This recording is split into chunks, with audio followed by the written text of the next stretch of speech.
Hey everyone, it's TobyWan, and today I'm bringing you probably my favorite platforming game ever, Super Meat Boy. The story goes that Bandage Girl and Meat Boy love each other, but the evil Dr. Fetus, who is hated by everybody, loathes Meat Boy and decides to beat him up, steal his girlfriend, so what do? You know what we're gonna do? We're gonna go save her. Of course that's what we're gonna do. Now let's get into this game.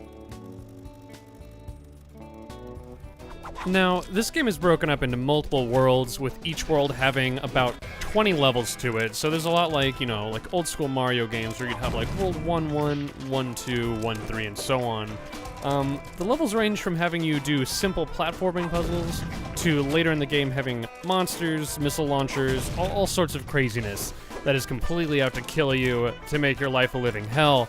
This game definitely rewards practice. Your first couple runs of a level will be undoubtedly slow, you'll die a good amount, and you'll be trying to learn your ways around things.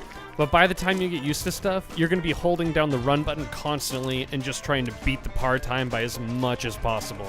In the cutscenes, the characters never really talk that much, but a lot of their emotion is definitely conveyed with just their actions and the music and things like that you see. Even the bad guys in the end are pretty likable because even bad guys don't like Dr. Fetus for one reason or another.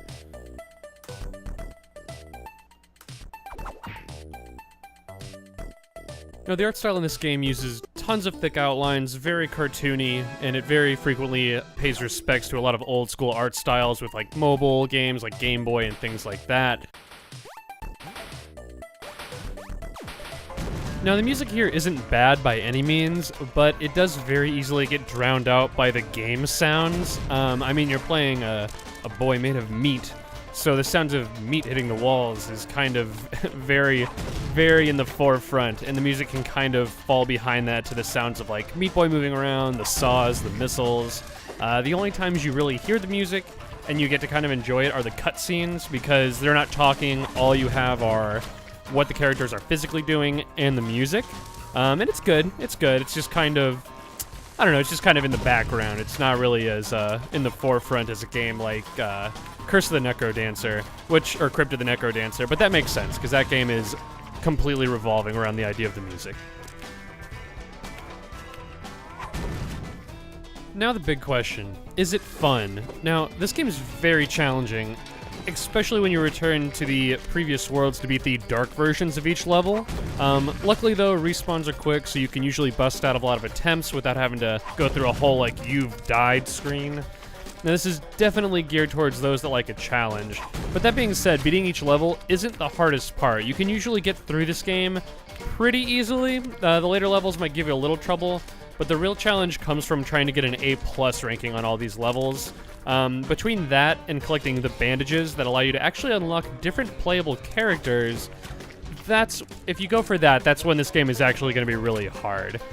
I find getting past each level is actually really rewarding. Of course, unlocking those new characters, finding secret worlds, and there's even an online element where you can actually try levels that other people have created.